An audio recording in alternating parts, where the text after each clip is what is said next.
लग्नानंतर अनेक महिलांचे आडनाव बदलतात, त्यामुळे पीएफ काढताना अनेक अडचणी निर्माण होते। ईपीएफओ अकाउंटमध्ये आडनाव नेमकं कसं बदलायचं याची सविस्तर माहिती आपण आजच्या या व्हिडिओतून जाणून घेणार आहोत। नमस्कार, मी सलमान शेख आणि आपण पाहताय कामाची गोष्ट एबीपी माझावर। लग्नानंतर जर तुमच्या आधार कार्डवर नाव बदलले असेल तर तुम्हाला ईपीएफओ मध्ये देखील नाव बदलावे लागते। नाहीतर पीएफ काढताना, पेन्शन काढताना किंवा पीएफ ट्रान्सफर करताना अनेक अडचणी येतात। म्हणून ईपीएफओ नेहमी तुमचा आधार, पॅन आणि बँक रेकॉर्ड जुळवून माहितीची पडताळणी करते। ईपीएफओ खात्यात आडनाव बदलण्याची दोन पद्धती आहेत, एक म्हणजे ऑफलाईन आणि दुसरा म्हणजे ऑनलाईन। ऑफलाईन पद्धतीने तुम्हाला बदल करायचा असेल तर तुम्हाला ईपीएफओ कार्यालयामध्ये जावं लागेल। यासोबत तुम्ही घरबसल्या देखील ऑनलाईन पद्धतीने ईपीएफओ मधील आडनाव बदलू शकता।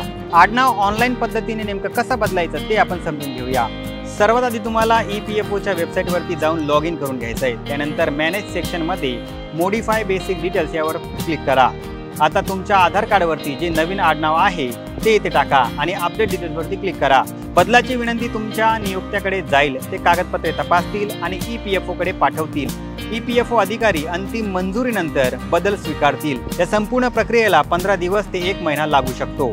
आता ऑफलाईन पद्धतीने आडनाव नेमकं कसं बदलायचं तेही आपण जाणून घेऊया। सर्वप्रथम तुम्हाला जॉईंट डिक्लेरेशन फॉर्म डाउनलोड करावा लागेल, ज्यामध्ये जुने आणि नवीन आडनाव स्पष्टपणे लिहा। आधार कार्ड, विवाह प्रमाणपत्र किंवा इतर ओळखपत्र यासाठी आवश्यक कागदपत्रे जोडा। तुमच्या नियोक्त्याच्या फॉर्मवरती सही आणि शिक्का घ्या। सर्व कागदपत्रे ईपीएफओ प्रादेशिक कार्यालयामध्ये जमा करा। बदल करण्यासाठी सुमारे 15 ते 30 दिवस कामकाजाचे दिवस लागू शकतात। तुम्हाला ही माहिती कशी वाटली आम्हाला नक्की कळवा आणि जास्तीत जास्त लोकांपर्यंत हा व्हिडिओ शेअर करा आणि पाहत रहा एबीपी माझा।